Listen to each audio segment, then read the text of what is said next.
श्री स्वामी समर्थ. तुमच्या आयुष्यात खूप दुःख आहे का?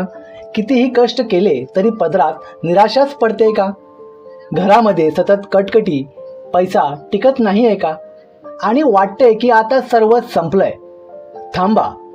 गरुड पुराणात असं म्हटलंय की जेव्हा मनुष्य सर्व बाजूंनी हरतो, जेव्हा त्याचे सर्व मार्ग बंद होतात, तेव्हा त्याला सावरण्यासाठी स्वतः भगवान विष्णू अधिक महिन्याच्या रूपाने येतात. हा महिना म्हणजे ईश्वराची आपल्याला दिलेली दुसरी संधी आहे. पण जर तुम्ही या महिन्यात काही ठराविक नियम पाळले नाहीत, तर कदाचित तुम्ही तुमच्या आयुष्यातील सर्वात मोठी संधी गमावत आहात. आजचा हा व्हिडिओ केवळ माहिती नाही, तर तुमच्या कष्टाचं फळ मिळवून देणारा हा दैवी मार्ग आहे. शेवटपर्यंत नक्की बघा हा व्हिडिओ. श्री स्वामी समर्थ. आपल्या या चॅनलवरती तुम्हा सर्वांचे मनापासून स्वागत आहे. आपण सर्वजण देवाची भक्ती करतो, देवाचे नाव घेतो, पण कधी कधी आपल्याकडून कळत नकळत अशा काही चुका होत असतात की ज्याची फळं आपल्याला गरिबी, आजारपण किंवा मानसिक त्रासाच्या रूपात भोगावी लागतात. अनेक भक्तांना असं वाटतं की आम्ही इतकी सेवा करतो, उपवास करतो, पण आमचे दिवस कधी बदलणार, आमचं नशीब कधी उघडणार? मित्रांनो, नशीब उघडण्यासाठी कर्माची आणि वेळेची साथ लागते. आणि ती वेळ म्हणजे अधिक मास, म्हणजे पुरुषोत्तम मास. गरुड पुराणात या महिन्याचं महत्त्व इतकं अद्भुत आणि विशाल सांगितलं आहे की या काळात केलेलं एक छोटं पुण्य सुद्धा करोडो पटीने फळ देतं. हा महिना म्हणजे आध्यात्मिक स्वच्छतेचा काळ आहे. जर तुम्ही आज मी सांगणार असलेले नियम पाळले, तर साक्षात देवाची आणि विष्णूची कृपा तुमच्या घरावरती इतकी बरसेल की तुमची पुढची पिढी सुद्धा सुखात राहील.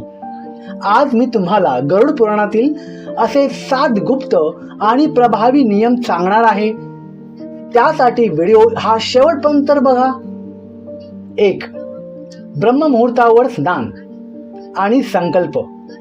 गरुड पुराणात स्पष्टपणे सांगितलं आहे की अधिक महिन्यात सूर्योदयापूर्वी उठणं हा केवळ शिस्त नाही, तर तो एक दैवी संस्कार आहे. ब्रह्ममुहूर्त म्हणजे पहाटे 4:15 ते 5:15 ची वेळ. यावेळी वातावरणात सात्विक लहरी सर्वात जास्त असतात. जो मनुष्य या काळात उठून स्नान करतो, त्याच्या शरीरातील आणि मनातील नकारात्मक ऊर्जा, भीती आणि आळस नष्ट होतो. मित्रांनो, या वेळेत आकाशस्थ देव आणि पितर पृथ्वीवर संचार करत असतात. तुम्ही जेव्हा या वेळेत उठता, तेव्हा तुमचं शरीर निसर्गाशी जोडलं जातं. गरुड पुराण म्हणतं की या महिन्यात जर तुम्ही ब्रह्ममुहूर्तावर स्नान केलं, तर तुम्हाला तीर्थयात्रेचं फळ घरी बसून मिळतं. हे स्नान करताना मनात संकल्प करा, हे भगवंता, माझ्या हातून झालेल्या चुका क्षमा कर आणि मला नवीन शक्ती दे. रोज सकाळी लवकर उठून आंघोळीच्या पाण्यात थोडे गंगाजल किंवा तुळशीचे पान टाका. जर हे शक्य नसेल तर मनात गंगेचे स्मरण करा. आंघोळ करताना ओम नमो भगवते वासुदेवाय नमः या मंत्राचा जप करा. सलग 30 दिवस हा नियम पाळा. तुमच्या चेहऱ्यावरचे तेज आणि मनातील शांती तुम्हाला स्वतःला जाणवेल. 2. दुसरा अत्यंत महत्त्वाचा नियम म्हणजे दीपदान.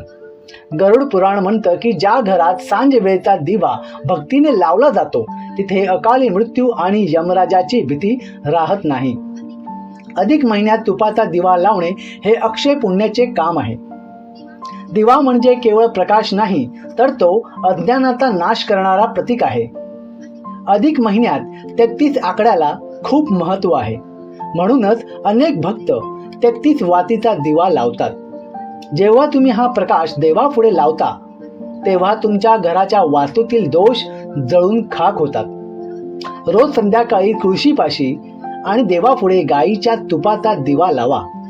जर गाईचं तूप नसेल तर तिळाचं तेल वापरा. अधिक महिन्यात दररोज दीपदान करा. शक्य असल्यास मंदिरामध्ये किंवा नदीच्या काठी दिवा सोडा. हे कृत्य तुमच्या पितरांना गती देतं आणि पितृदोष शांत करतं. 3. गरुड पुराणातील सर्वात एकदम तितकाच महत्त्वाचा नियम, कडक नियम म्हणजे आहाराची शुद्धता.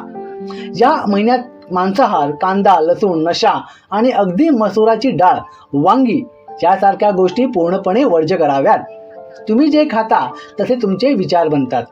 जैसा अन्न वैसा मन. जर तुम्ही तामसी आहार घेतला तर तुमचं मन ईश्वराच्या भक्तीत लागणार नाही. अधिक महिन्यात आपलं शरीर एका मंदिरासारखं पवित्र ठेवणं आवश्यक असतं. गरुड पुराण सांगतं की जो मनुष्य या महिन्यात अन्नावर ताबा ठेवतो तो स्वतःच्या नशिबावर ताबा मिळवतो. या महिन्यात किमान एक वेळ उपवास करा किंवा फक्त सात्विक भोजन घ्या. शक्य असल्यास पळसाच्या पानावरील पत्रावरील जेवण करा. प्रत्येक घास घेताना तो विष्णूचा प्रसाद म्हणून ग्रहण करा. यामुळे अन्नाचे रूपांतर ऊर्जेत होईल, रोगात नाही. 4. गरुड पुराणात अन्नदानाला महादान म्हटलं आहे. अधिक महिन्यात एखाद्या गरजूला, ब्राह्मणाला किंवा मुक्या प्राणाला अन्न देणं हे साक्षात भगवान विष्णूला नैवेद्य दाखवण्यासारखं आहे. या महिन्यात 33 अनारसे किंवा 33 मालपोहे दान करण्याची परंपरा आहे. 33 हा आकडा कोट्यावधी देवतांचा आशीर्वाद मिळवून देणारा आकडा आहे. जर तुमच्याकडे पैसे नसतील तर फक्त एक मुठभर धान्य किंवा गाईला एक गवत घातलं तरी चालतं, पण ते प्रेमाने द्या. या महिन्यात आपल्या ऐपतीप्रमाणे गोरगरिबांना अन्न द्या. शनिवारी काळ्या कुत्र्याला भाकरी द्या. रोज गाईला पहिली चपाती द्या आणि पक्ष्यांना दाणे टाका. हे छोटे छोटे उपाय तुमच्या प्रगतीचे मार्ग मोकळे करतील. 5. तुम्ही दिवसभर काय बोलता याचा तुमच्या भाग्यावर खोलवर परिणाम होतो. गरुड पुराण सांगतं की अधिक महिन्यात शक्य तितकं मौन पाळावं आणि मनातल्या मनात सतत देवाचं नाव घ्यावं. शब्द हे बाणासारखे असतात, एकदा की सुटले ते परत येत नाहीत. आपण रागाच्या भरात कोणाला तरी वाईट बोलतो आणि आपलं पुण्य गमावतो. या महिन्यात तुम्ही जितकं कमी बोलता तितकी तुमची ऊर्जा वाचते आणि ती ऊर्जा तुमच्या इच्छा पूर्ण करण्यासाठी वापरली जाते. आपण दिवसभर इतरांच्या तक्रारी करतो, निंदा करतो, कुस्तीत बोलतो, पण कधी विचार केलाय का की या शब्दांनी आपण आपल्याच पुण्याचा साठा संपवतोय. जेव्हा तुम्ही शांत राहता तेव्हा तुम्हाला तुमच्या आतल्या आवाजाची ओळख पटते. जेव्हा तुम्ही शांत राहून स्वामी स्वामी किंवा विष्णू विष्णू म्हणता तेव्हा तुम्हाला जाणवेल की देव तुमच्या किती जवळ आहे. रोज किमान 1 तास पूर्णपणे शांत बसा. या काळात फोन बाजूला ठेवा. मनातल्या मनात ओम नमो भगवते वासुदेवाय नमः किंवा श्री स्वामी समर्थ या मंत्राचा जाप करा. सलग 21 दिवस करून तुमच्या वागण्यात आणि आयुष्यात झालेला बदल पाहून तुम्हालाच आश्चर्य वाटेल. 6. तुळस ही विष्णूंची सर्वात प्रिय अर्धांगिनी मानली जाते. गरुड पुराण म्हणतं की अधिक महिन्यात तुळशीची सेवा करणं म्हणजे वैकुंठाचं द्वार उघडण्यासारखं आहे. ज्या घरात तुळस हिरवीगार असते तिथे कधीही पैशाची कमतरता भासत नाही.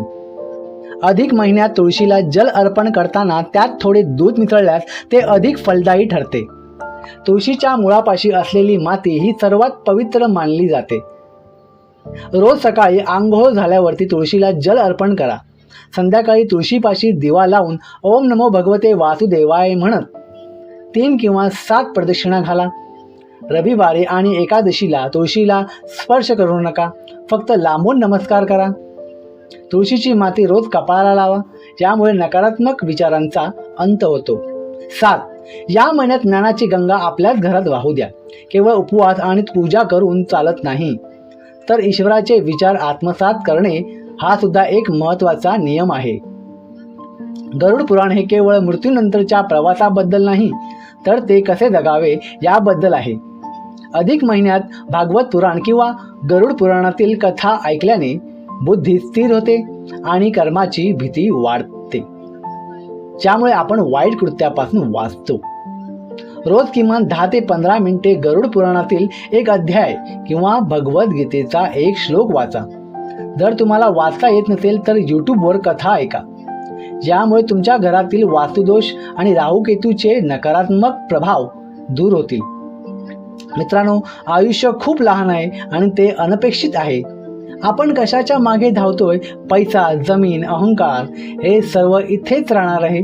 सोबत येईल ते फक्त आपलं कर्म आणि आपण केलेली देवाची भक्ती.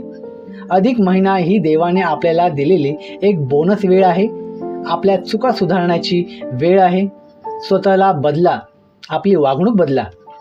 कोणाचं मन दुखवू नका, विशेषतः गरीब आणि असहाय्य लोकांचं. जेव्हा आपण रडत रडत देवाच्या चरणी नतमस्तक होतो ना, तेव्हा देव आपले अश्रू पुसायला नक्की येतो. तो फक्त आपली परीक्षा बघत असतो. हा अनुभव तुम्ही कधी घेतलाय का? जेव्हा तुम्हाला वाटतं की आता काहीच उरलं नाही आणि अचानक कुठून तरी मदत आली, तोच देव आहे. ज्या अधिक महिन्यात त्या देवाशी नातं जोडा. स्वामी तुमच्या पाठीशी खंबीरपणे उभे आहेत. फक्त तुम्ही एक पाऊल त्यांच्या दिशेने टाका. तुम्हाला या नियमांपैकी कोणता नियम सर्वात जास्त आवडला? तुम्ही कमेंटमध्ये नक्की सांगा. तसेच तुम्ही कमेंटमध्ये श्री स्वामी समर्थ लिहा. हा व्हिडिओ आवडला असेल तर व्हिडिओला लाईक करा. चॅनलवरती नवीन असाल तर चॅनलला सबस्क्राईब करा. श्री स्वामी समर्थ. श्री गुरुदेव दत्त.